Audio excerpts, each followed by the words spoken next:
자, 오늘 문제 푼 거 풀어볼게요. 3기는 오전에 시험 보고 오후에 해설 1시간씩 하고 요약 노트 총 정리한 거 있죠? 그거 하루에 2페이지씩 해서 한 번씩 보고 마지막 날은 전체 한번 보는 걸로. 그래서 여러분이 각자 2회독씩 하고 저랑 2회독 하는 식으로 해서 총 4회독을 하는 걸로 할게요. 그 상기 때는 그 전주에 봤던 거 리뷰는 하지 않겠습니다. 그냥 그 주에 했던 거 위주로 시간을 할애해서 오전에 2시간 시험 보고 오후에 1시간씩 해설하고 마지막 1시간은 2페이지씩 요약노트 정리한 거 이렇게 보는 걸로 해서 끝낼게요. 그 요약노트 정리한 유인물은 2기 때 나눠드린 것 조금 차이 나는 거 있어요. 약간 최근 판례 같은 경우 문제 낸 것들은 조금 글자를 작게 해가지고 좀 내용을 좀 더 많이 집어넣은 것도 있어서 2기 때 봤던 거랑 약간 차이가 있습니다. 나중에 이제 마지막 날은 전체를 한꺼번에 나눠드리고요. 자, 오늘 문제 봐볼까요? 1교시 문제죠.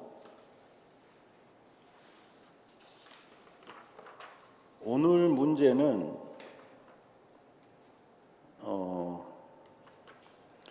거의 대부분이 어찌됐든 간에 사례집 또는 2기 때 풀었던 주제 그리고 사례집에서 애제 문제 있던 것들이에요. 대부분이. 물론 이제 사실관계는 좀 바꾼 것들이 있지만은 근데 다음 주는 그 문제화 한 번도 안 된 것들도 낼 거거든요.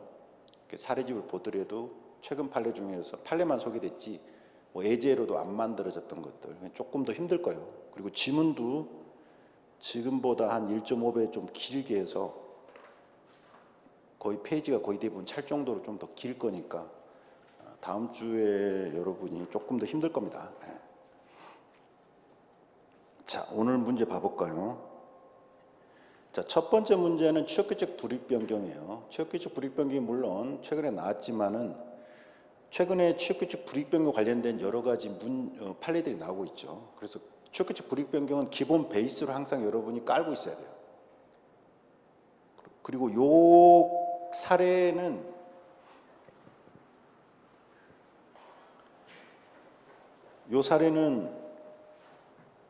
동의권 남용 사례 있죠. 그거예요. 최근에 판례 있잖아요. 동의권 남용. 그 판례 사례를 그냥 제가 조금 따온 거예요. 근데 오늘 이 문제에서 동의권 남용을 부가적으로 써도 괜찮습니다. 동의를 안 받았지만 유효할 수도 있다. 하지만 그거는 제가 예시 답안에는 안 썼어요. 무슨 말 알겠죠? 동의권 근데 이거는 뭐 그럴 예정으로 낸 건 아니에요. 무슨 말인지 알겠죠? 그 사례의 일부를 그냥 따온 거예요.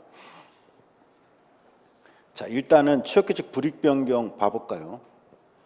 전체적으로 첫 번째가 뭐죠? 불이익 변경 인지 여부죠. 불이익 변경이 아니면 어떻게 돼요? 의견 청취 의무는 있지만 의견 청취 안 받아도 효력에 영향이 없어요. 그래서 불이익 변경 인지가 중요하고요. 기득의 권리나 이익을 박탈하는 그 모든 것, 새로운 걸 신설하더라도 똑같죠.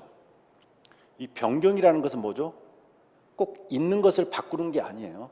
어찌됐든 간에 기존의 권리 측면에서 바라봐야 되는 거예요. 기득의 권리가 있는데 그것이 박탈된다든지 기존에는 자유로웠는데 근무 조건을 더 강화시켰다 이런 거예요. 자, 그 다음에가 뭐죠? 동의를 받아야 되는데 동의를 받을 때 가장 먼저 중요한 게 뭐죠? 동의 주체예요. 오늘 문제는 여기까지입니다. 여기까지요. 이거는 안 중요해요. 왜? 여기서부터 틀어져 버렸기 때문에 그 이후로 넘어갈 이유가 없어요. 동의 주체가 없어져 버리면 동의 주체가 잘못되면 그 다음은 의미가 없잖아요.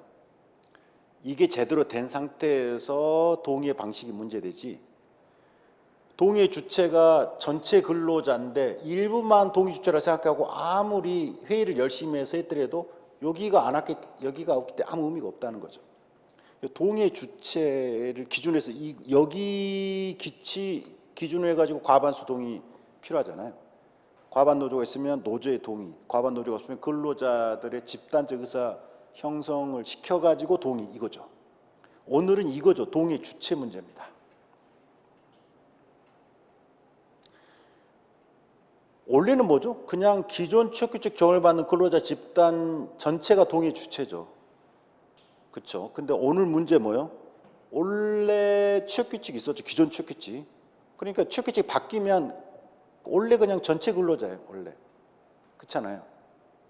굳이 따질 필요가 없어. 원래는. 근데 요거 취업규칙 불이익 변경 시점에 특정 근로자 집단만 만약에 직접적 불이익을 받는다. 나머지 집단은 불이익과 상관없다. 이 경우에 문제가 발생할 수 있던 거죠. 전체 근로자 집단이 있는데 불이익 변경해보니 이 집단만 직접적 불이익을 받는다. 그러면 여기는 기존 취업규칙 적용을 받고 있지만 동의 주체가 아닌 거 아니야? 이런 논란이 있었을 때 판례가 뭐라 그랬어요? 이렇게 집단으로 구분된 경우 이것이 될 수도 있고 안 될 수도 있다 그랬죠. 이게 동의 주체로 되는 경우는 어떤 경우예요? 지금은 여기는 불이익을 안 받는 집단이죠. 이걸로 인해서. 하지만 장래 앞으로 여기에 있는 집단들도 동의 주체가 될 수 있는 경우, 가능성이 있는 경우, 이게 뭐예요? 변경된 취업규칙 적용이 예상된다, 이런 표현을 쓰죠. 그래서 사례가 뭐였어요? 승진 가능성이 냈잖아요. 얘가 얘로 들어갈 수 있는, 즉 승진이 가능한 경우, 승진 가능성. 논리적으로는 좀 안 맞잖아요. 얘네들이 100% 들어가는 건 아니죠, 솔직히. 하지만 어찌됐든 간에 가능성이 있으면 얘네들도 뭐다? 동의 주체에 포함된다. 그래서 장래 변경된 취업규칙의 적용이 예상되는 집단까지 포함시켜라, 이거예요. 무슨 말 알겠죠? 오늘 사례에서 뭐예요? 간부사원들만 지금 문제가 돼요. 일반 사원과 간부사원을 구분할 수 있는데 간부사원만 문제가 되고, 그러면 간부사원만 동의 주체가 되냐? 일반 사원까지 포함시키는 이 문제예요. 뭐라고 그랬어요? 승진이 가능하다 했죠.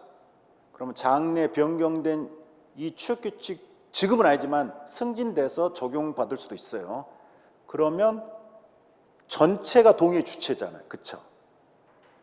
근데 간부 사원들로부터 동의를 받았죠. 그럼 뭐예요? 동의 주체에서 지금 애초부터 동의를 잘못 받은 거죠. 일반 사원은 동의 자체를 안 받았잖아요. 그리고 이 문제는 전체 사원 기준에서 과반 노조가 있죠. 그러면 누구 동의 받아야 돼요, 원래? 과반 노조 동의 받아야 돼요. 그렇기 때문에 동의 주체 측면에서 애초부터 틀렸어요. 동의의 방식은 뭐 회의를 거쳤냐 어쨌냐 이런 거 필요가 없어요. 자, 그 다음에 뭐죠? 여기서 뭐죠? 신규 입사자죠, 이거. 신규 입사자. 새로운 취업규칙이 시행된 이후에 새롭게 입사한 자는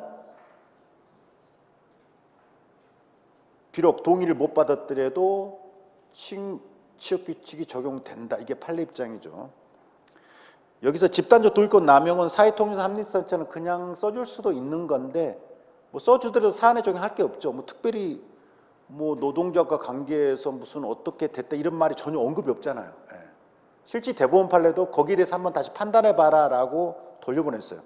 혹시 뭐 노동자한테 요구를 했는데 뭐 거부를 했다든 이런 게 혹시 있는지, 그런 게 없다면 뭐죠? 이 동의권 남용을 쉽게 인정하면 안 되죠. 이거는 쉽게 인정하면 되는 게 아니에요. 자, 그래서 오늘 문제는 뭐죠? 불이익 변경인지 여부, 동의의 주체가 일반 사원까지 포함되는지, 그 다음에 뭐죠? 신규 입사자 이 문제입니다. 그러면 어찌됐든 간 쟁점을 정리해서 이 세 가지를 정확하게 써줄 수 있으면은 일단은 무조건 통과입니다. 물론 이제 구체적으로 판례 내용이라든지 이런 것들이 조금 미흡할 수도 있지만 핵심 포인트를 정확하게 꽂아주면은 이 문제는 풀리는 겁니다. 사안의 적용은 사실 어려울 게 없어요. 그냥 여기 그 내용을 정확하게 판례를 알면 쓸 수 있는 거니까. 자, 읽어볼까요? 자, 현재 자동차 주식회사 회사에는 일반 사원과 간부 사원이 있다. 일반직 과장 이상, 연구직 선임 연구원 이상, 생산직 기장 이상의 직위자는 간부 사원에 해당한다. 그냥 억지로 굳이 이런 거 안 넣어도 되죠. 근데 괜히 그냥 뭔가 조금 지문을 조금 억지로 이런 거 넣어가지고 혼란스럽게 만드는 것 뿐이에요. 사실 이거는 의미가 없어요. 그냥 간부 사원이다 이렇게 하면 되는데 괜히 이런 거 집어넣은 거예요. 그래서 이런 것이 유의미할 수도 있지만 스스로 판단하도록 그런 건 아니에요. 이것은 일반 사원은 자 모두 간부 사원 승진이 가능하고 이게 중요하죠. 승진이 가능하다는 것은 이 일반 사원에 속하는 근로자들도 장래 간부 사원으로 승진이 가능하다는 장래 승진해서 적용이 가능하다는 거죠. 그러면 일반 사원들은 그 집단은 장래 변경된 척기 적용이 예상되는 집단에 속합니다. 요것이 사안에 적용해서 꼭 써주셔야 되죠. 이거. 회사가 필요한 경우 간부 사원을 외부 공개 모집할 때 특지하는 경우도 있다. 이거는 큰 의미는 없죠.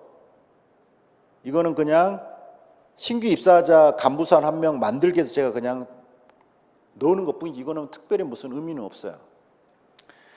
회사에는 전체 근로자 과반수가 가입한 현대자동차 노동자 있고 자 그러면 과반 노조가 있으면 어때요? 동의는 누구 받아야 돼요? 과반 노조가 받아야 되잖아요. 그렇죠? 그리고 판례는 뭐래요? 그 대표자한테 동의 받으면 된다 했죠. 특별히 대표권을 제한하는 사유가 없다면. 근데 여기서도 그건 핵심은 아니에요. 그냥 부가적으로 써줄 수 있어요. 여러분이. 애초에 동의 주체 잘못됐기 때문에 그냥 동의 주체는 전체 근로자다. 그러면 과반 노조가 동의해야 된다. 여기까지만 써주면 되지. 뭐 그 나머지 뭐 판례까지 써줄 필요는 없어요. 그냥 동의 주체 측면에서 잘못 판단했기 때문에 동의가 제대로 안 된 거죠. 자, 전체 근로자들에게 적용되는 취업 규칙이 존재한다. 기존 취업 규칙. 그러면 원래는 뭐죠?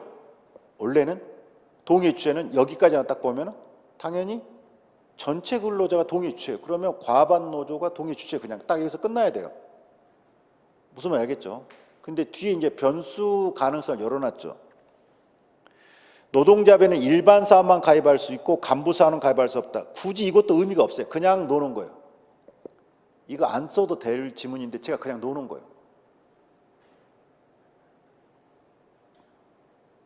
이거는 어떨 때 유의미해요? 노동자의 동의를 받았다.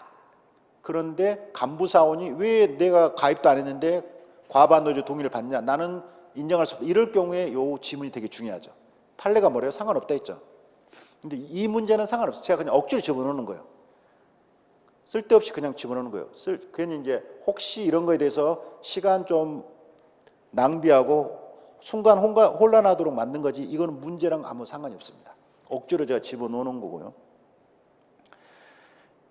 회사는 간부 사원들에만 적용되는 취업규칙을 별도로 제정했다. 2021년 1월 1일 공포 시행하면서 연차 휴가 일수를 25일로 제한하는 내용을 신설했고 기존 취업규칙에는 연차 휴가 일수를 제한하는 규정이 없어 25일을 초과할 수 있었다. 간부 사원에게만 지급하던 특별수당을 폐지했다. 두 가지가 있죠. 기존에 25일 초과할 수 있었는데 25일로 제한하는 내용과 특별수당 폐지 두 가지죠. 실제 사례는 25일 제한 규정만 있고요. 특별수당 폐지는 제가 그냥 집어넣은 겁니다. 자, 이게 불이익 변경인지가 첫 번째죠. 둘 다 뭐예요? 기득의 권리 박탈이잖아요. 기존에 25일 초과할 수 있었는데 못하도록 하는 거. 또 하나는 뭐죠? 받을 수 있는데 못 받는 거. 둘 다 기득의 권리 박탈이기 때문에 불이익 변경에 해당한다. 이게 첫 번째죠. 자, 여기서 여러분이 부가적으로 써줄 수 있는 내용들 판례는 있긴 있는데 제가 답안지에는 안 넣어놨어요. 그 답안지 5페이지 봐보실래요?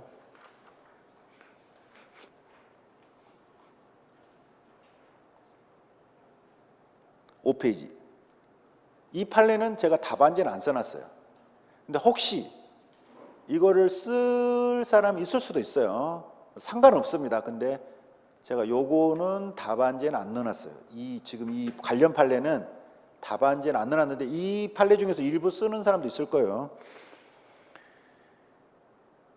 첫 번째가 뭐죠? 취업규칙 의의인데 봐볼까요? 근기법 93조 소종의 취업규칙이라 함은 복무규율과 임금 등 근로조건에 관한 준칙의 내용을 담고 있으면 그 명칭은 불문한다.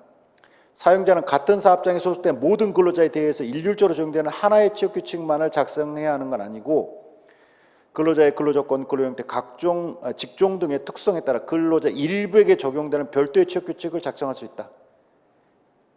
이 경우 여러 개의 취업규칙을 합한 것이 근기법상 취업규칙에 해당한다. 이거는 기본서에만 있는 내용이죠. 원래 회사에서 취업규칙 하나 보통 없어요. 급여 보수규정, 인사규정 이렇게 보통 또 나눠놨어요. 종류도 나눠놓고. 이 케이스는 뭐죠? 적용 대상을 달리했죠.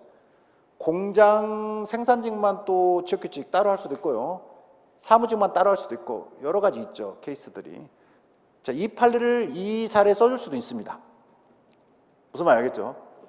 지금 간부 사업만 적용되는 취업규칙 따로 만들 수 있냐? 상관없다. 그거 상관없어요. 무슨 말 알겠죠? 그 적용의 대상 범위를 달리하는 취업규칙을 종류별로 나눌 수도 있고요. 보수에 대한 취업규칙, 인사에 대한 규칙 또는 직종별로 구분할 수도 있고 생산직 취업규칙, 사무직 취업규칙 이런 식으로 간부사원 취업규칙, 일반 이렇게 나눌 수 있다는 이건 아무 상관이 없어요. 자, 이걸 써줘도 상관없습니다. 무슨 말 알겠죠? 자, 그 다음에 세 번째가 뭐죠? 불이익 변경 여부 판단 시점인데 이거는 제가 염두에 둔 문제는 아니에요, 사실은. 이걸 써줄 수도 있어요. 저는 답안에서는 뺐어요, 그냥. 그 미리 작성해서 언제 작성했는데 시행은 언제인데 이런 식으로 문제를 안 냈잖아요. 그냥 그 시행한 날 입사 이렇게만 냈죠. 또 혹시 뭐 이거 써줄 수도 있습니다. 근데 저는 답안에는 이까지는 안 냈어요. 핵심은 다른 거기 때문에 자, 써주는 거는 상관없습니다. 무슨 말 알겠죠? 이건 아시 이 판례. 이걸 염두에 두고 낸 건 아니고 이거 쓰셔도 상관없습니다. 자, 그 다음이 뭐죠? 마지막이 동의권 남용인데 이거는 굳이 쓸 필요 없다고 저는 생각해요. 이 집단적 동의권 남용은. 동의 방법은. 왜냐하면 이거는 동의 주체가 잘못돼 동의 방법은 의미가 없잖아요.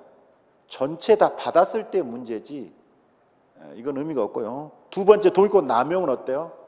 답안은 제가 뺐어요. 근데 어때요? 동의 안 받았지만 이럴 수도 있지만 이 사례에서는 그런 게 특별히 없다. 그래서 동의권 남용 사례라고 볼 수 없다. 이렇게 하셔도 상관없습니다. 근데 저는 뺐어요. 무슨 말 알겠죠? 자, 관련 판례 4개인데 3개는 써줘도 되고요. 나머지 건 저는 굳이 안 써도 되는데 뭐 쓸 사람도 있겠지만 자, 이런 판례들이 있다.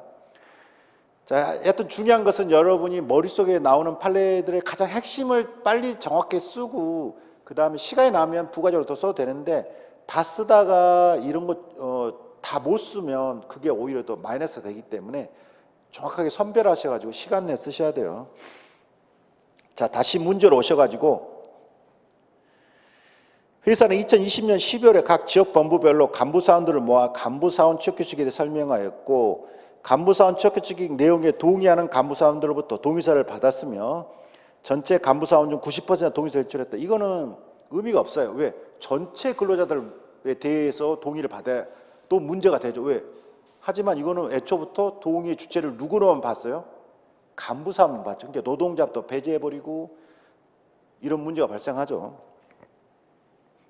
자, 물음 1번. 선임연구원인 간부사원 갑은 간부사원 취업규칙에 의해서 연차 휴가 일수를 25일로 제한하는 것은 부당하다고 주장한다. 근로자 갑의 주장은 타당한가? 자, 이 문제 뭐죠? 불이익 변경의 여부 첫 번째 선택해야 되죠.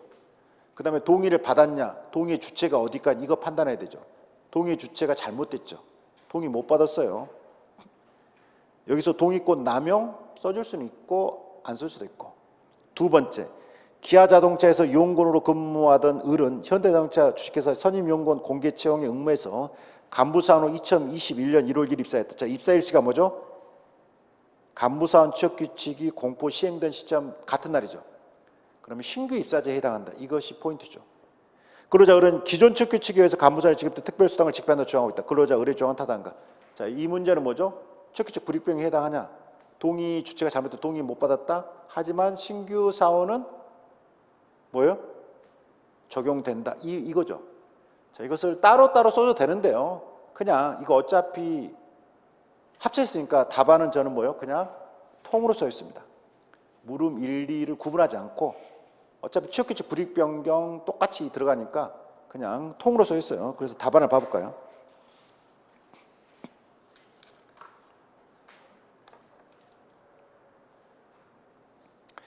자, 근로자 갑과 을 주장이 타당한지 여부는 하나로 써줬죠. 그냥 갑과 을을 같이 써줬죠. 취업규칙 불이익 변경 여부는 그 유효성이 중요하죠. 그래서 쟁점이 첫 번째가 불이익 변경 여부, 두 번째가 동의 주체, 세 번째 신규 입사자, 이렇게 쟁점을 세 개로 뽑았죠. 그냥. 그렇죠. 그래서 쟁점을 정리해서 막 사실관계를 막 많이 써주는 게 중요한 게 아니라 내가 말하는 쟁점과 관련된 사실관계만 그 쟁점을 중심으로 써줘야 돼요. 무슨 말 알겠죠? 불이익 변경의 여부, 뭐와 뭐가 연차 휴가일수 25일로 제한하는 규정 신설한 것과 간부 사원들에만 지급되는 특별수당 폐지, 이 두 가지죠. 이게 불이익 변경의 여부, 이게 핵심이잖아요. 두 번째, 동의 주체. 불이익 변경 시점에는 간부 사원만 직접적 불이익을 받기 때문에 동의 주체를 간부 사원에 한정시키는 게 맞는지, 이 케이스는 간부 사원만 동의 주체라고 판단하고 동의받았죠. 그게 아니라 전체 근로자가 동의 주체인지. 세 번째, 신규 입사자. 근로자 을은 취업규칙 불이익 변경 이후 신규 입사한 자로서 취업규칙이 유효하게 변경되지 않았더라도 변경된 취업규칙이 적용될 수 있는지 여부가 문제된다. 그래서 결론은 뭐죠? 심플하죠. 세 가지. 나머지 관련 판례 써주는 건 제가 상관없다 그랬어요. 하지만 이렇게 제가 원하는 핵심 포인트는 세 가지입니다. 관련 규정은 94조 1항 써주시면 되고요. 시간이 없으면 뭐예요? 취업규칙 불이익 변경 동의라고 옆에다가 그 조문의 취지라도 써주세요. 그 다음에 관련 판례, 불이익 변경의 여부. 판례는 취업규칙의 불이익한 변경이란 사용자가 종전 취업규칙의 규정을 개정하는 경우 또는 새로운 규정 신설도 포함된다 했죠. 중요한 거는 뭐예요? 근로조건이나 복무에 관한 근로자의 권리나 이익을 박탈하는 게 이게 중요하죠. 근로자에게 저하된 근로직이나 강화된 복무를 일방적으로 부과하는 걸 말한다. 동그라미 2번은 뭐죠? 최근 판례잖아요. 뭐예요? 직구이익이잖아요. 근로조건이나 복무 규율에 관한 근로자의 권리나 이익이 뭐냐? 이걸 박탈하는 거잖아요. 종전 취업규칙 보호 영역에 따라 보호되는 직접적 구체적 이익, 직구이익이죠. 이게 무슨 케이스예요? 공무원 보수 규정을 따른다 이렇게만 정해놨는데 실제 이렇게 됐을 때는 어떤 게 합리적이에요? 매년 공무원 보수표는 오르죠. 그러면 일반적으로 어때요? 그냥 그 당년도 보수표에 따라서 임금이 상승되는 게 맞는데 특정 연도에 갑자기 스탑시켜버렸죠. 2013년도부터 그해 공무원 보수 규정 따르고 2014년도도 그걸로 2015년 계속 발달해도 어때요? 공무원 보수표는 오르는데 여기는 2013년 묶어놔 버리니까 뭐예요? 봉급이 동결되는 효과가 발생하죠. 외견상은 문제가 안 되잖아요. 외견상은 공무원 보수표에 따랐잖아. 근데 실제는 뭐죠? 실적 이득이 박탈된 거죠. 그 케이스에서 뭐죠? 불이익 변경이나 보는 케이스죠. 그래서 여기서 직접적 구체적 이익이란 뭐라 그랬어요? 형식적으로 판단하면 실질적 이득 여부를 판단하라 이런 취지라 했잖아요. 자, 동의 주체. 취업규칙 불이익 변경에 대한 동의 주체는 기존 취업규칙 적용을 받는 근로자 집단을 의미하죠. 원래. 그러면 뭐예요? 원래는 뭐죠? 기존 취업규칙 적용받는 전체 근로자죠. 그런데 해당 사업 또는 사업장에 여러 근로자 집단이 있어서 취업규칙 불이익 변경 시점에 어느 근로자 집단만 직접적 불이익을 받는다. 이때가 문제죠. 특정 집단만 불이익을 받는 경우죠. 다른 근로자 집단은 직접적 불이익을 안 받는 경우. 즉 규칙 불이익 변경의 주체가 불이익 변경 시점에 직접적 불이익을 받는 그 집단만 되는지 아니면 다른 집단도 포함되는 이거죠. 판례가 뭐예요? 취업규칙 불이익 변경 시점에는 어느 근로자 집단만 직접적 불이익을 받더라도 만약에 다른 근로자 집단에게도 어떤 경우 변경된 취업규칙 적용이 예상되는 요거죠. 요때는 딴 집단도 포함된다는 거죠. 장래 변경된 취업규칙 적용이 예상되는 그 집단도 근로자 집단 포함, 이 집단도 포함시켜라 이 말이죠. 그걸 포함한 근로자 집단 전체가 동의 주체다. 자, 요게 판례 입장입니다. 넘겨볼까요? 검토 판례 법리와 관련하여 자, 실제 현재 변경 시점에 직접 불이익을 받는 당사자의 의사가 제대로 반영되기 어렵다는 한계가 있다는 비판도 있지만 불이익 변경 시 개별적 동의가 아닌 집단적 동의를 받도록 한 취지 등을 고려해 보면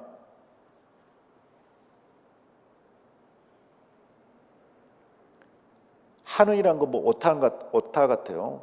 직접 불이익을 받는 특정 집단의 유불리를 떠나서 되도록 전체 근로자 집단의 의사에 따르는 것이 타당하므로 장래 변경된 취업규칙 적용 예상되는 집단까지 포함하는 게 타당하다. 뭐 이렇게 써놨고요. 자, 신규 입사자에 대한 효력.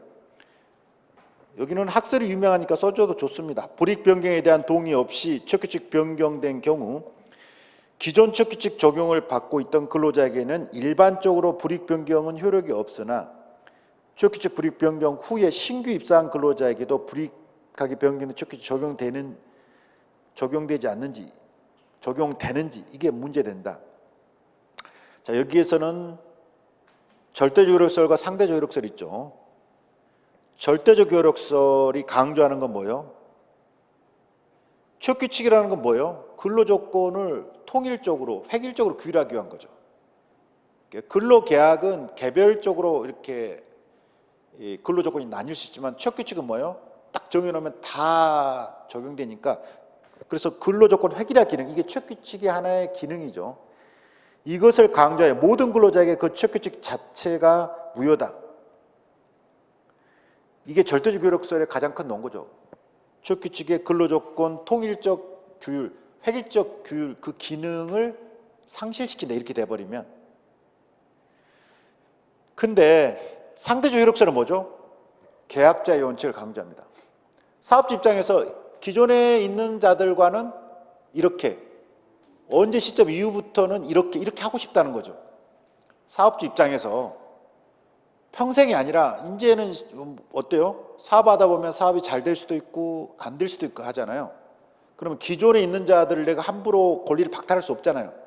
그러면 이제 새로 온 사람한테는 내가 회사가 지금 힘드니까 이제 요 정도 조건만 주고 나는 계약 체결하고 조건을 부여하겠다 이렇게 할 수 있다. 이게 계약자의 원칙의 취지예요. 그래서 계약자의 원칙을 강조하여 기득권이 침해되는 기존 근로자에 대해서만 무효고 뭐요? 신규 입사자한테는 뭐라고요? 그냥 기존 거에 비해서 불리하지만 어찌됐든 간에 알려줬잖아요. 상관없다. 이게 상대적 효력설 입장이죠. 이게 김현비 교수님 견해입니다. 이 상대적 효력설이.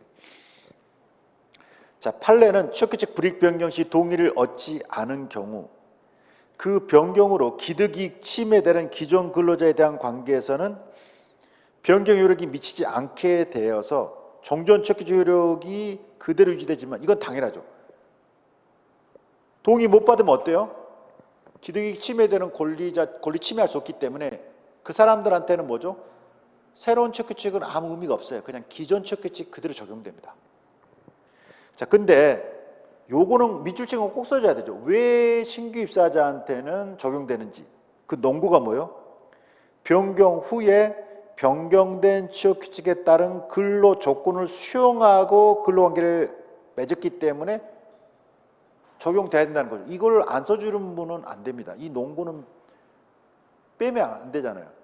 네가 계약을 하면서 취업규칙 알고 들어왔다 이거죠.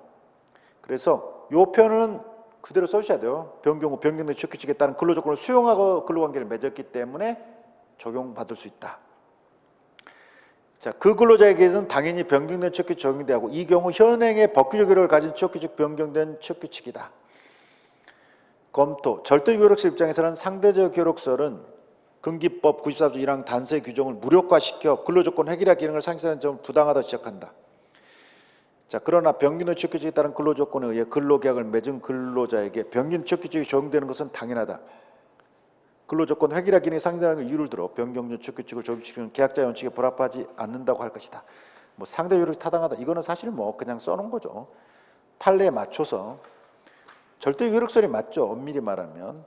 자, 4페이지 사안의 해결. 불이익 변경인지 여부. 기존 취업규칙에는 연차 휴가 일수를 제한하는 규정은 없었다. 간부사원 취업규칙을 별도로 제정 시행하면서 연차 유급 휴가 일수 25일로 제한하는 내용을 신설했다. 연차 유급 휴가 일수를 25일로 제한하는 내용의 신설은 이거는 새로 만든 거죠. 기존 취업규칙에 의해서 25일을 초과해 사용할 수 있는 이 권리를 박탈하는 거죠. 따라서 불이익 변경이죠. 또한 간부사원 취업규칙에서 간부사원들에게만 지급받은 특별수당을 폐지해버렸죠. 이는 기존 취업규칙에 의해서 간부사원으로서 특별수당을 지급받을 수 있었던 이 권리를 박탈하는 것이기 때문에 자, 이것도 불이익 변경입니다. 둘 다 불이익 변경입니다. 결론. 동의의 주체. 취업규칙 불이익 변경에 대한 동의의 주체는 기존 취업규칙에 적용을 받는 근로자 집단을 의미한다. 따라서 원래 동의의 주체는 원칙적으로 뭐예요? 일반 사원, 간부사원 전부가 되죠. 왜? 이 취업규칙 자체가 원래 뭐예요? 전체에 적용된 취업규칙이기 때문에 무슨 말 알겠죠? 원래는 둘 다가 동의의 주체입니다. 자, 그런데 불이익 변경 시점에는 간부사원만 직접적 불이익을 받죠. 이 케이스는. 일반 사원은 모두 간부사원으로 승진이 가능하다. 이걸 꼭 써줘야 됩니다. 장래 변경된 취업규칙 적용이 가능한지는 승진 때문에 가능하다는 거니까. 일반 사원은 장래 변경된 취업규칙 적용이 예상되는 근로자 집단에 해당한다. 이걸 꼭 써줘야 됩니다. 따라서 일반 사원을 포함한 근로자 집단 전체가 동의 취해야 된다. 그럼 원래야 똑같죠. 결론은 똑같잖아요. 하지만 이걸 써줘야 되죠. 안 써주면 안 됩니다. 논거를 써줘야 되죠. 자, 밑에는 그냥 써준 거예요. 이거는 그럼 이 케이스는 어떻게 해야 되냐? 이걸 부가적으로 써준 거죠. 사실 이건 틀렸기 때문에 의미는 없어요. 원래는 이렇게 해야 되는데 하지만 이걸 써주면 좀 정확하죠. 회사에는 전체 근로자 과반수가 가입한 노동자가 있기 때문에 취업규칙 불이익 변경에 대해서는 근기법 94조 1항 단서에서 노동자의 동의를 받는다. 이거는 안 써줘도 문제 해결에는 상관없죠. 왜? 동의 못 받았다는 건 끝나잖아요. 하지만 구체적으로 세밀하게 써주면 좋죠. 그런데 회사는 간부사원만을 대해서 동의를 받았다. 따라서 유효한 집단적 동의가 없기 때문에 두 개의 효과는 없죠. 불이익 변경 효과가 없습니다. 신규 입사자에 대한 효력. 간부사원 취업규칙은 2021년 1월 1일 공포 시행되었고 근로자 을은 간부사원으로 2021년 1월 1일에 입사했다. 따라서 근로자 을은 변경된 취업규칙에 따른 근로조건을 수용하고 근로관계를 갖게 된 신규 입사자가 되기 때문에 자, 이자에 대해서는 변경된 취업규칙이 적용된다. 결론은 뭐죠? 질문에 응대해서 그대로 써줘야 됩니다. 결론은 뭐예요? 질문에 응대한 문장이 꼭 있어야 돼요. 한 문장으로 마지막은 정리해줘야 돼요. 좀 복잡하면 약간 요약해서 더 써주고 결론은 반드시 따로 한 문장으로 써줘야 돼요. 응대해서. 물음 1. 연차 유급 일수 제한은 취업규칙 불이익 변경에 해당하는데 유효한 집단적 동의가 없었기 때문에 효력이 없다. 따라서 연차 휴급 일수를 25일로 제한하는 것은 부당하다는 근로자 갑의 주장은 타당하다. 근로자 갑의 주장은 타당한가? 질문 이것이기 때문에 대응해서 꼭 써주셔야 되고요. 물음 2. 근로자 을은 신규 입사자에 해당하므로 기존 취업규칙 적용을 주장할 수 없다. 따라서 기존 취업규칙에 의해서 간부사원에게 지급되던 특별수당을 지급한다는 근로자 을의 주장은 타당하지 않다. 자, 이 정도 보시고요. 문제 2번으로 넘어가 볼까요? 자, 고용승계 기대권입니다.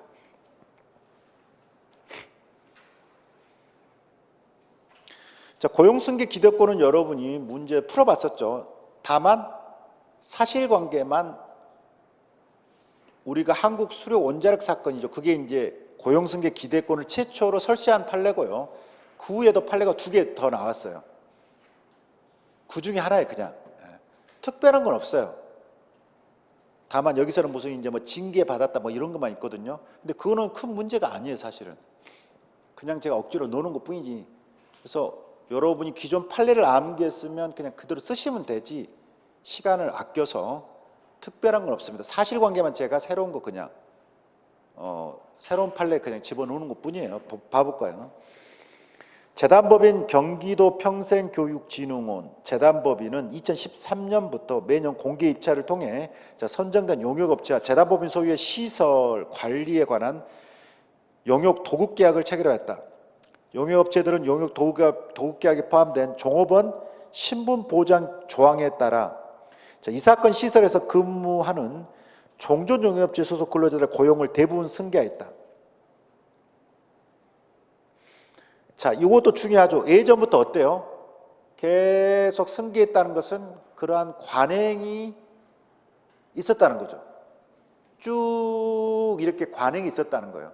여러분이 그 판례 내용을 보시면 고용승계 관련 기존 관행 이거 있어요.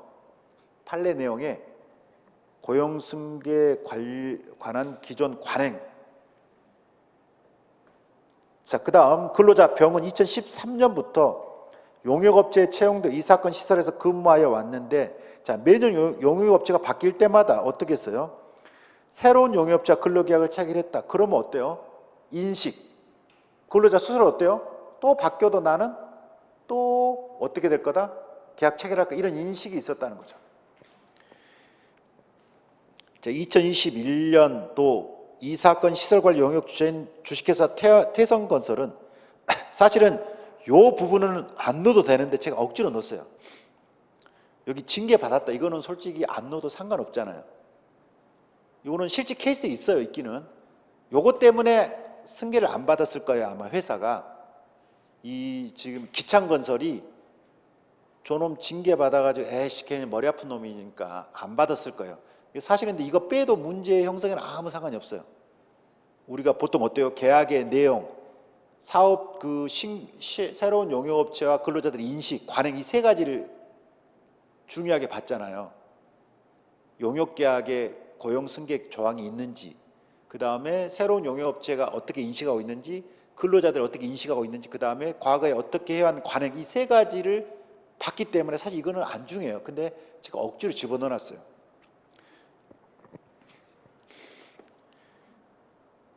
자, 2021년도 이 사건 시설관리 용역업체인 주식회사 태성안전은 근로자 병에게 근로성실 의무 위반을 이유로 자, 2021년 11월 16일부터 2021년 12월 31일까지 정직 징계 처분을 하였지만 관할 지방노동위원회는 2021년 10월 27일 이 사건 정직 처분은 부당 징계에 해당한다고 판정했어요.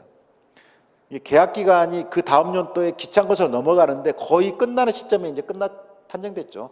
실제 케이스는 뭐도 있냐면 이렇게 끝나자 노동잡이 있었어요. 그 노동잡 위원장이 기창건설한테 이 사람 지금 정직 중인데 부당 정직이라고 판정됐어라고 이메일로 이 기창건설에 알려준 그런 내용도 있어요. 근데 이거는 중요하게 아닌데 제가 뺐어요. 그냥 무슨 말 알겠죠? 어쨌든 기창건설은 알고는 있었어요. 얘가 이제 어때요? 정직 받았지만 이제 부당 정직으로 판정됐다 이거 알고 있었어요. 근데 이런 건 내가 그냥 뺐어요. 한편 주식회사 기창건설은 이 사건 시설 관리에 관하여 계약기간을 그 다음 연도죠. 2022년 1월 1일부터 2020년 10월 30일까지 정한 용역 도급 계약을 재단법인과 체결했다. 자, 용역 계약 내용에 이제 뭐가 있을까요? 자, 고용 승계 조항이 있겠죠. 근데 판례 하나는 3개 판례라 했죠. 하나는 요 승계 조항이 없는 사례도 있었어요. 요게 꼭 필수인 건 아니에요. 무슨 말 알겠죠? 고용 승계 조항이 없더라도 왜냐하면 이게 요건이 아니라 요소니까 어떤 특정한 게 없더라도 나머지 걸로 봤을 때 인정될 수도 있죠. 무슨 말인지 알겠죠? 용역계약의 내용, 인식, 관행 3가지가 중요한 포인트로 배웠잖아요. 근데 이 용역계약의 내용에 승계 조항이 없더라도 인정될 수도 있다는 거. 자, 수급인은 현재 근무하고 있는 종업원에 대하여 특별한 사정이 없는 고용을 승계하도록 한다. 자, 요 승계 조항이 있죠. 근데 이게 법적으로 어때요? 민법상 보면은 이것을 근로자한테 직접적인 적용시킬 수 있는 건 뭐죠? 제3자를 위한 계약으로 보면은 3자가 내가 그 이익 받겠어. 3자가 이득을 취한다는 의사표시가 있어야 되죠, 원래는. 그냥 근데 그런 거 우리 논법을 안 쓰죠. 노동법은 굳이 그런 거 잘 안 써요, 보면. 잘 안 써요. 그럼 이것도 그냥 기대권 해가지고 그냥 효력 그냥 넘겨버려요. 민법의 논법을 그렇게 많이 끌어 쓰지 않습니다. 기대권으로 가버리잖아요. 민법상 제3자를 위한 계약 이 논리로 막 끌어가지고 갈 수도 있는 건데 안 씁니다. 수급인은 특별한 사정이 없는 용역계약 기간 중 현재 근무하고 있는 종업원의 고용을 유지한다는 내용이 규정되어 있다. 그럼 이건 뭐죠? 용역계약의 내용상 승계 조항이 있다는 점. 자, 지금까지 읽은 건 뭐예요? 예전부터 반복해서 고용을 승계했다 관행. 근로자가 예전부터 계속 새로운 용역업체로 근로계약을 체결했다 인식. 그 다음에 용역계약 세 가지 다 나왔죠. 또 하나는 새로운 업체도 인식하고 있었는데 이거죠. 기창건설은 2017년에 용역업체로 선정되어 이 사건 시설 관리 업무를 수행한 바 있고 이때 전원 고용을 승계했다. 자, 요거를 왜 전환했을까요? 아, 새로운 이 기창건설도 내가 또 맡더라도 고용 승계한다는 인식이 있다는 걸 넣고, 근데 실제 케이스는 이게 없고요. 실제 케이스는 과거에 맡은 경력은 우리가 수력 원자력 발전소는 과거에 했다는 그 케이스고요. 이거는 없어요. 여기서는 판례에 뭐라고 돼 있냐면 이 사람 과거 경력은 없는데 옛날부터 이렇게 한 건 알고 있었다 이런 내용이 있어요.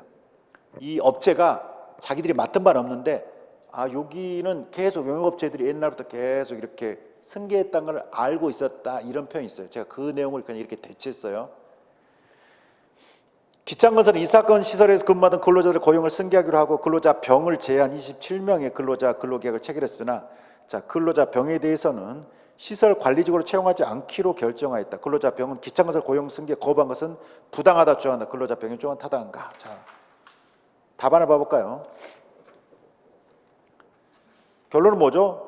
노동법적으로는 고용 승계 기대권이죠. 그렇잖아요.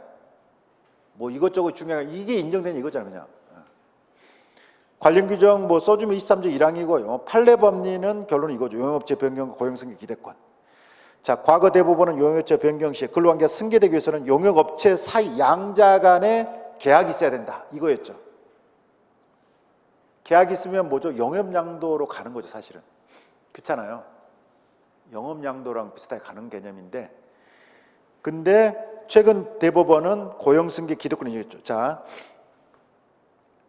용역업체가 위탁받은 용역 업무 수행을 위해서 해당 용역계약 기간 계약 종료 시점까지 기간제 근로자를 사용하였는데 여기서는 기간제일 수밖에 없어요. 왜냐하면 보통 일때는 어때요?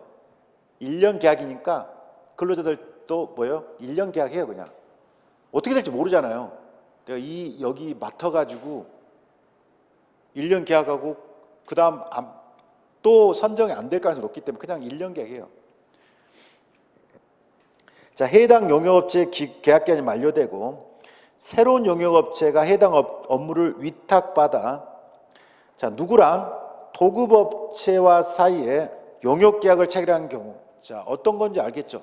기존 용역업체가 위탁받아서 용역 업무를 수행하다가 기간제 근로자 채용했다가 이제 뭐죠? 기간 만료돼서 새로운 용역업체가 이제 도급업체랑 용역계약을 체결한 그 경우죠.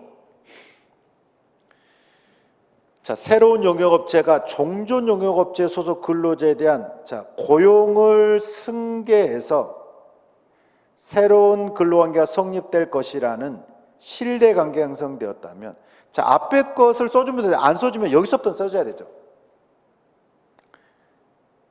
새로운 용역업체가 종전 용역업체 소속 근로자에 대한 고용을 승계해서 자, 새로운 근로관계 성립이죠. 자, 이것은 사업 주체가 바뀌잖아요. 사업 주체가 바뀌기 때문에 반드시 이걸 써줘야 돼요. 새로운 근로관계 성립 이걸 써줘야 됩니다. 우리가 앞에서 다른 거 갱신기대권 등은 뭐죠? 동일 사업주니까 계약 기간이 연장되는 개념이니까 새로운 사업주가 아니죠. 근데 여기는 뭐죠? 완전히 새로운 사업주니까 이런 표현을 꼭 써야 돼요. 새로운 근로관계 성립. 될 것이라는 신뢰관계 형성. 자, 이렇게 됐다면 특별한 사정이 없는 한 근로자에게는 새로운 용역업체로 고용이 승계되는 이 기대권이 인정된다. 자, 요거는 거의 비슷하게 써주셔야 돼요. 여기 세 줄 정도는. 아셨죠? 새로운 근로관계 성립, 신뢰관계 형성, 새로운 용역업체의 고용 승계 기대권. 요 포인트는 거의 그대로 써주셔야 돼요. 자, 이와 같이 근로자에게 고용 승계에 대한 기대권이 인정된다면 근로자가 고용 승계를 원하였는데 보통 이제 그만두는 경우도 있죠. 새로운 용역업체가 자, 여기 합리적 이유 없이 무조건 아니에요. 항상 여러분 보시면 합리적 이유 없이 갱신거절한다 기대권도 그렇게 나오잖아요. 항상 100%는 아니에요. 합리적 이유 없이 이게 꼭 들어가요. 합리적 이유 없이 고용 승계를 거절하는 것은 부당해고와 마찬가지로 근로자한테 효력이 없다. 이 표현까지 써주셔야 됩니다. 나머지 것들은 제가 여러 가지 있지만 세 가지는 기억하라 했죠. 용역계약의 내용, 인식, 관행 이 세 가지는 기억하라 했죠. 근로자에게 고용 승계에 대한 기대권이 인정되는 여부는 새로운 용역업체가 종전 용역업체 소속 근로자에 대한 고용을 승계하기로 하는 조항을 포함하고 있는지 여부를 포함한 구체적인 계약의 내용, 이게 뭐예요? 용역계약의 내용이죠. 그렇잖아요. 용역계약에 고용 승계 규정이 있는지 이렇게 바꿨어도 상관없죠. 이런 것은. 이런 거는 그렇게 바꿨어도 상관없잖아요. 용역계약에 고용 승계 계약 규정이 이렇게 써도 상관없어요. 해당 용역계약의 체결 동기나 경위, 도급업체 사업장에서 용역업체 변경에 따른 자 고용 승계 관련 기존 관행, 이거 뭐죠? 예전에 어떻게 하는지 이거죠. 관행. 고용 승계 관련 기존 관행. 위탁 대상으로서 근로자가 수행한 업무의 내용, 새로운 용역업체와 근로자들의 인식. 제가 세 가지는 거의 다 적용될 수 있어요. 용역계약의 내용, 고용 승계가 있는지, 인식, 새로운 용역업체하고 근로자들의 인식, 그 다음에 예전부터 어떻게 하는지 기존 관행, 이 세 가지는 거의 다 통일적으로 적용할 수 있다. 이 세 가지는 기억하라 했죠. 여기에 뭐 계약 체결의 동기나 경위, 업무 내용 이런 것도 더 써도 상관없습니다. 최소한 세 가지는 써주시기 바랍니다. 업무의 내용 같은 게 들어가면 어떨까요? 그 업무가 좀 특수한 경우, 수자원 그런 원자력은 좀 특수한 업무니까 그때는 좀 중요한데 이런 시설 관리 업무는 사실 큰 문제는 없죠. 수자원 그거는 조금 그 업무 자체가 특수했잖아요. 그래서 업무의 내용도 중요했어요. 아무나 못하기 때문에. 근데 이 케이스는 시설 관리는 아무나 하잖아요. 솔직히 여러분 바로 입사도 할 수 있는 거죠. 새로운 인식 등 근로관계 및 해당 용역계약을 둘러싼 여러 사정을 종합적으로 고려 판단해서 고용승계 기대권을 인정했다. 자, 그동안 기존 근로자들을 대부분 재채용하고 단지 사업 주체만 변경되는 용역업체 변경의 경우, 이것 때문에 문제를 했죠. 원래 새로운 용역업체가 되면 자기 근로자가 있어야 되는데 그렇게 안 한다 했잖아요. 그냥 사업주만 바뀐다 했죠. 그래서 기존 근로자 그대로 쓰는 이 방식 때문에 문제가 됐다 그랬죠. 용역업체 근로자들의 고용승계와 관련된 문제가 논의되어 왔다. 용역업체 간에는 원칙적으로 양자 간에는 법률관계가 없죠. 판례가 뭐래요? 승계하려면 계약이 있어야 하는데 그랬잖아요. 용역업체 간의 고용승계에 관한 약정이 존재하지 않는 한 용역업체의 근로자의 지위는 보호될 수 없었다. 이래서 계속 문제가 됐죠. 즉 새로운 용역업체가 기존 근로자들 중 일부의 고용을 거부하는 경우 이들은 법적 보호를 받을 수 없었다. 근데 대부분이 뭘로 보호를 했어요? 기대권 법리. 이 기대권 법리 유사한 걸 어디서 끌어왔어요? 갱신 기대권 법리에서 끌어왔어요. 여기서부터 시작되잖아요, 사실은. 갱신 기대권 법리 처음에 있어가지고 그것이 정규직 전환의 기대권 법리까지 발전을 하고요. 기간제 근로자들의 정당한 기대권을 보호해 왔다. 그런데 기존의 기득권 법리는 동일 사업주와 근로자와의 관계에서 형성된 기득권을 보호하는 것인데 이 고용승계 기득권은 뭐죠? 새로운 사업주와 근로관계가 새롭게 형성되죠. 그래서 뭘 꼭 써줘야 돼요? 새로운 근로관계가 성립, 이 표현을 꼭 써줘야 돼요. 원래의 일반적인 갱시 기득권은 이게 없어요. 동일 사업주니까.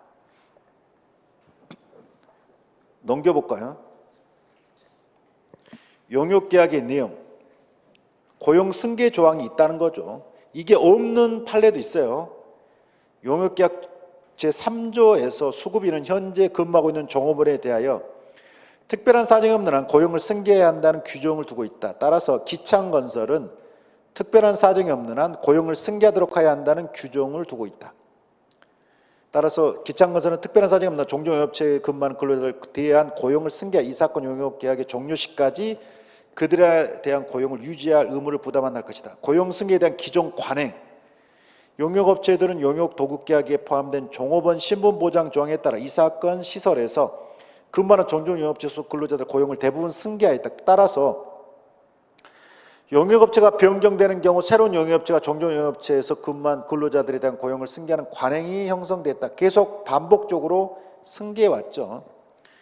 새로운 용역업체와 근로자들의 인식, 기창건설은 2017년에 용역업체로 선정되어 시설 관리 업무를 수행한 바 있고 이때 전원 고용을 승계한 바 있기 때문에 기창건설은 고용 승계 관행을 잘 알고 있고 이 사건 용역계약을 체결했다 판단된다. 또한 용역업체에 소속된 근로자들도 매년 용역업체가 변경되었지만 새로운 용역업체가 고용을 대부분 승계했으므로 새로운 용역업체로 변경되었더라도 고용이 승계되는 것을 신뢰하고 있었다고 판단된다. 뭣도 쓸 수 있어요. 병도 2013년부터 용역업체에서 근무했고 계속 새로운 계약 체결했죠. 이거 써줄 수 있죠. 이거 제가 안 써놨는데 소결, 이와 같은 사정을 종합해 보면 종종용역업체 소속으로 이 사건 시설에 근무하던 근로자 병에게 새로운 용역업체의 운용자로서 이 사건 용역 도급계약을 체결한 기창건설로 고용이 승계되리라는 기대권 인정된다 할 것이다. 또한 자, 이건 제가 그냥 플러스로 써놨어요. 근로자 병이 종전 용역업체인 태성안전으로부터 받은 정직 처분이 고용 승계 거부의 정당한 이유에 해당한다고 볼 수도 없을 것이다. 자, 합리적인 이유 없이 근로자 병의 승계를 거부한 것이 된다는 거죠. 이거는 뭐 써주시면 좋고요. 안 써줘도 됩니다. 써주면 좋죠. 굳이 이걸 넣어놨잖아요. 아마 기창건설이 괜히 얘는 문제 일으킬 거야 라고 안 받았겠죠. 그렇잖아요. 하지만 이거는 이유가 안 되죠. 합리적인 이유가 안 되죠. 그렇잖아요. 이건 써주시면 좋고요. 뭐 안 썼어도 엄청난 타격을 주는 건 아닙니다. 사실은. 그지만 합리적 이유가 없다는 거죠. 이걸 제가 문제에서 언급을 하진 않았잖아요. 기창건설은 괜히 뭐 껄끄러우기 때문에 뭐 아니면 뭐 이거 문제 뭐 이런 것도 안 써놨기 때문에 써주시면 좋습니다. 자, 기창건설의 고용 승계를 거부한 것은 부당하다는 병의 주장은 타당하다. 자, 밑에 제가 표를 해놨죠. 그 다음 페이지 가시면 뭐예요? 기대권을 한번 정리해봤어요. 기대권. 그 유인물 한 장짜리 있죠.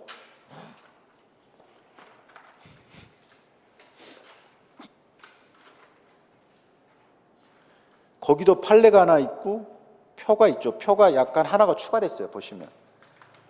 근데 이거는 6월 15일 날 최근 판례가 나왔는데 기대권이 하나 또 생겼어요.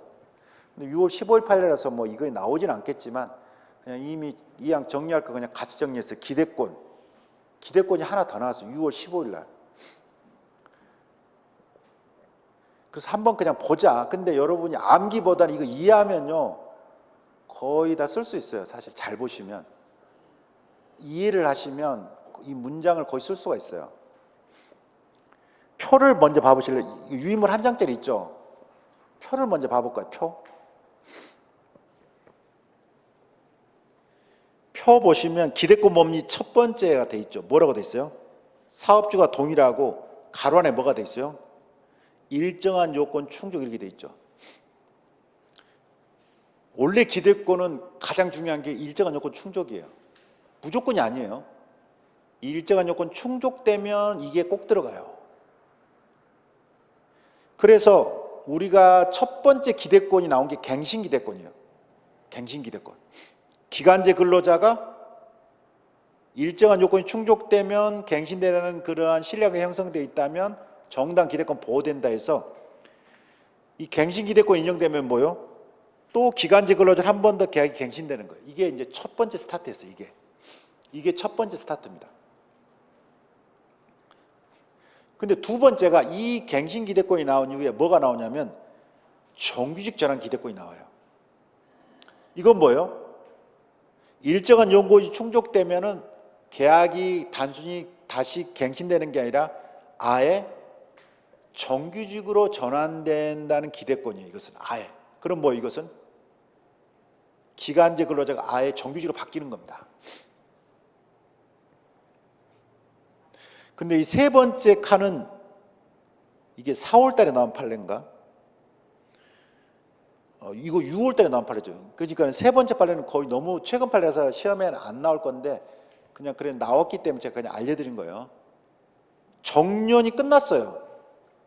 정년이 끝나면 이제 끝난 거잖아요, 사실. 정년이 지났는데 가끔 어떤 경우 있어요? 보통 뭐 조선소나 이런 데 있죠. 기술자들 있죠. 정년 끝났는데 이 사람들 기술은 있잖아요. 기간제로 다시 쓰는 경우 있어요. 물론 월급은 이제 깎습니다.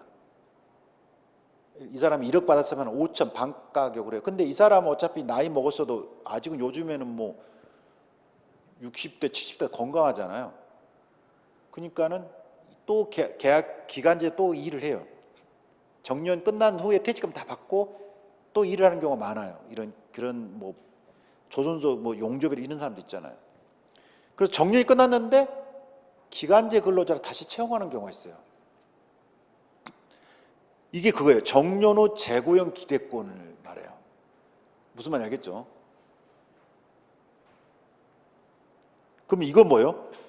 정규직으로 있다가 퇴직을 했어. 그런데 뭘로? 기간제 근로자로 다시 재고용 기대권이 인정되는 거예요. 이거는 정규직 기대. 6월 1일에서 시험에는 안 나올 건데 이런 것도 요즘에 나왔다. 근데 나중에 문구를 보시면 여러분이 그냥 어렵진 않아요. 자, 그 밑에가 뭐죠? 갱신기대권 법리 두 번째, 새로운 사업주. 이건 뭐예요? 고용승계 기대권이죠. 여기서 중요한 건 뭐죠? 새로운 근로관계 성립, 이게 중요합니다. 아까 침에 동일 사업주는 일정한 요건 충족이 중요하고 이건 뭐예요? 새로운 근로관계 성립이라는 표현이 중요해요.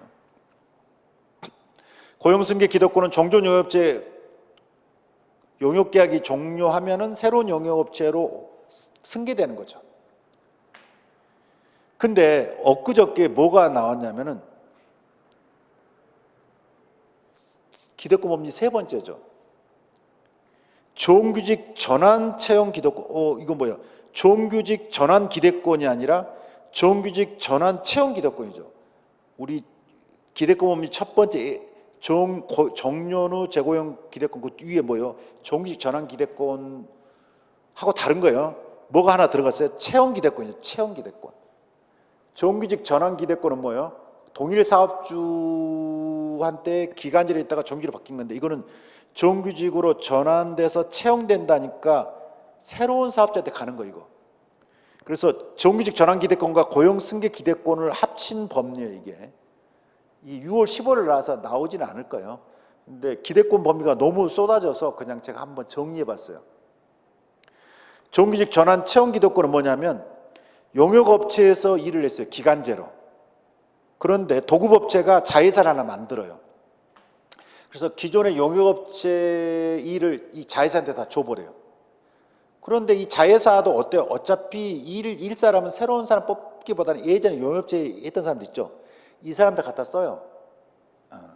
그럴 수밖에 없어요. 근데 이제 이 자회사는 계속 일을 할 거니까 정규직으로 뽑아요.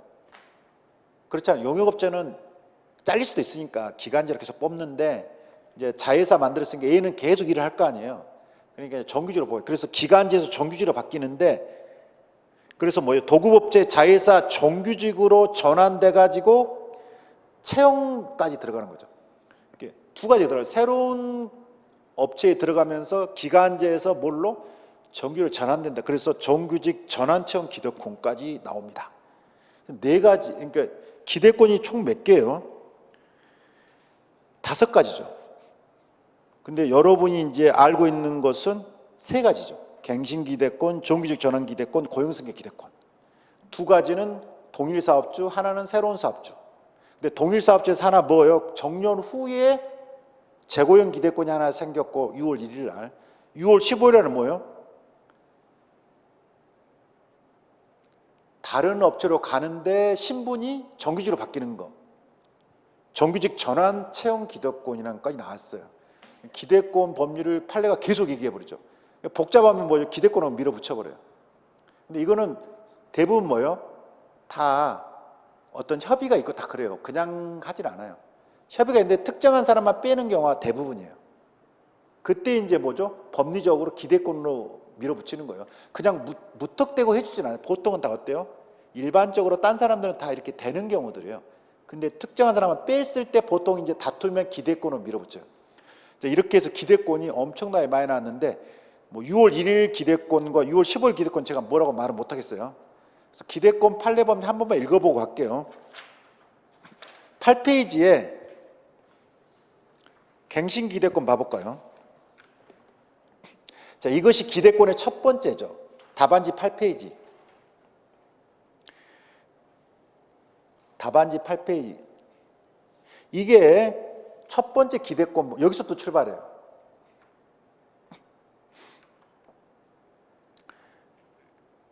자, 뭐라 했어요? 사업주가 동일하면 일정한 요건 충족이 주나 했다. 무조건 되는 게 아니라 그랬어요. 근로계약, 초기직, 단협 등에서 기간이 만료되려도 다 일정한 요건이 충족되면 근로계약이 갱신된다는 취지의 규정을 두고 있거나, 자, 요게 꼭 들어갑니다. 사업주가 동일할 때는 이 일정한 요건 충족되면은 자치규범에서 갱신된다는 취지 규정을 두고 이게 꼭 들어가요. 이게 꼭 들어갑니다. 근데 이거는 별로 안 중요해요. 왜? 이 규정이 있으면 이 규정에 따라서 하기 때문에 문제가 크게 안 돼요. 물론 이 규정이 의무 규정이냐 의무 규정이냐에 따라 달라지죠. 의무 규정이면 꼭 해야 되고, 근데 이게 의무 규정일 수도 있잖아요. 그럴 수도 있다라고 하면은 갱신기대권 법리로 비빌 수밖에 없어요. 자, 이런 규정을 두고 있거나, 근데 뒤에가 중요해요. 그러한 규정이 없더라도, 이게 중요해요. 꼭 이 규정이 없더라도 기대권 법리가 인정되는 거죠. 자, 근로계약 내용과 근로계약에 이르게 된 동기, 경위, 갱신에 관한 요건이나 절차의 설정 여부 등 여러 사정을 종합할 때, 자, 그 다음, 자, 그러한 규정이 없더라도 근로계약 당사자의, 자, 일정한 요건이 충족되면 근로계약 갱신된다는, 자, 여기 똑같이 나오죠. 신뢰관계 형성이 나오죠. 우리 앞에서 고용승계 기대권은 뭐였어요? 일정한 요건 충족되면은 자치규범의 그런 취지 규정을 두고 이게 있을 수가 없어요. 업체가 바뀌기 때문에. 그거 없어요. 거기서는 뭐였어요? 일정한 요건이 아니라 새로운 근로관계 성립에 대한 신뢰관계, 이거였죠. 그렇잖아요. 새로운 근로관계 성립에 대한 신뢰관계인데 여기는 뭐죠? 일정한 요건이 충족되면 갱신된다는 취지 규정을 두고 있거나 그게 들어가고, 그 다음 그러한 규정이 없더라도 새로 일정한 요건 충족되면 갱신된다는 신뢰가 형성, 이게 들어갑니다. 자, 신뢰가 형성은 똑같이 들어가요. 갱신기대권에서 항상 들어가는 뭐죠? 신뢰관계 형성이 꼭 들어가요. 그건 다 똑같잖아요. 근로자에게 근로계약 갱신을 지다는 정당한 기대권이 인정된다. 자, 그 다음은 똑같죠. 그러면 이렇게 인정되면 사용자가 이를 위반하여 부당하게 근로계약 갱신을 거절하면 부당해고와 마찬가지로 효력이 없고, 이 경우 이건 뭐요? 효과죠. 기간 만료 근로관계는 종종 근로계약이 갱신된 것과 동일하다. 효과는 뭐죠? 한 번 더 계약이 갱신되는 거죠. 그래서 여러분이 머릿속으로는 그릴 수 있어요. 첫 번째, 일정한 요건 충족, 그러면 갱신된다는 취지 규정 두는 경우. 자, 그러한 규정이 없더라도 뭐죠? 일정한 요건 충족되면은 갱신될 수 있다는 신뢰관계 형성, 그것 때문에 갱신에 대한 기대권 인정되고, 자, 그거 부당하게 거절하면 효력이 없다, 이거죠. 무슨 말 알겠죠? 정규직 전환 기대권 가볼까요? 이건 뭐예요? 기간제에서 아예 정규직으로 바뀌는 거죠. 근데 이거는 표현이 거의 똑같아요. 갱신 기대권과 봐볼까요?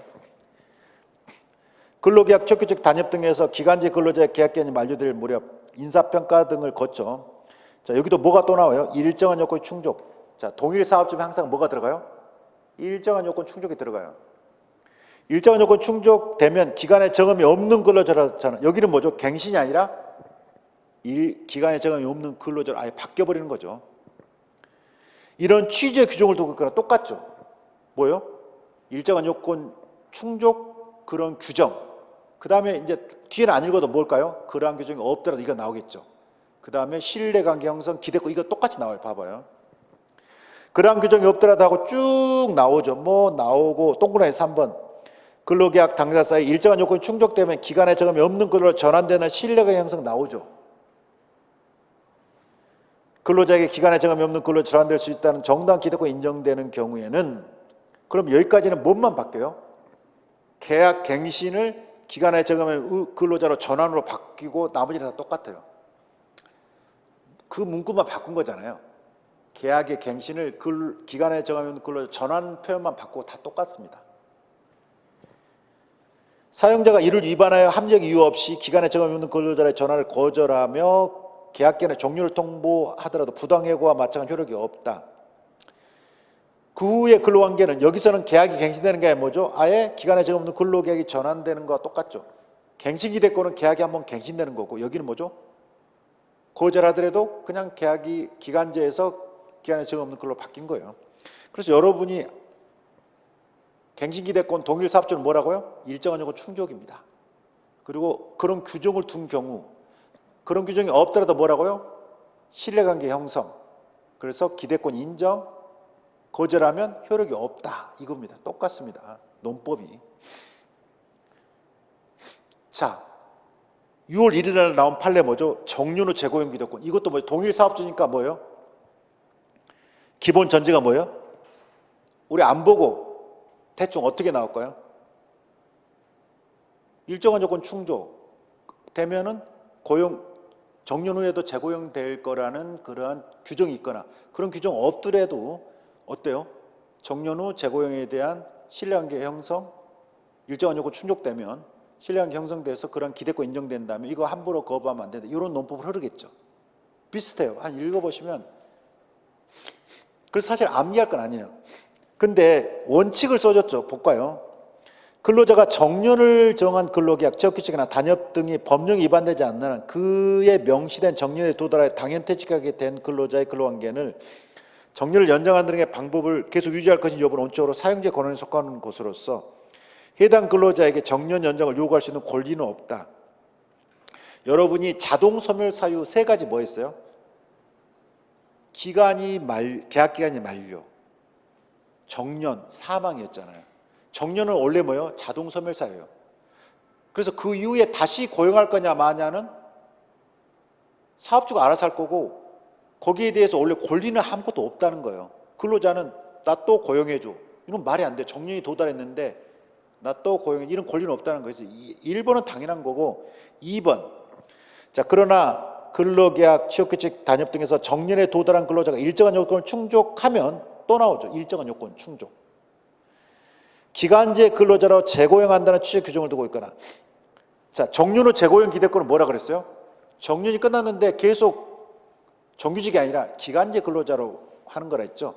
그래서 여기서는 요것만 주의하시면 돼요. 기간제 근로자라 다시 고용해줘. 정년이 끝났는데 일정한 충족되면 기간제 근로자로 재고용한다는 취지의 규정을 두고 있거나 그럼 뭐가 나올 거예요? 그러한 규정이 없더라도 이거 나오겠죠. 그러한 규정 없더라도 어쩌고 저쩌고 쭉 나오겠죠. 동그라미 3번.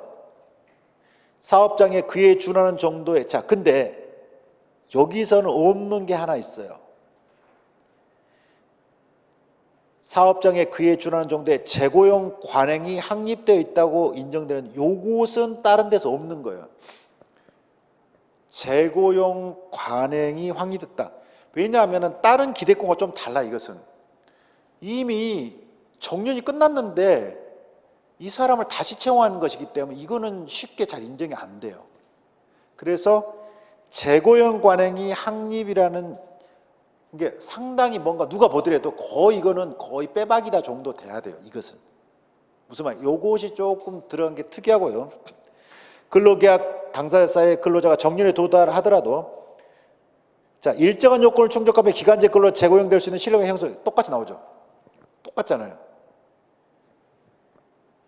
특별한 사정이면 그 정년을 재고용 기대권 인정되는 똑같죠. 그 다음은 뭐만 딱 틀려요?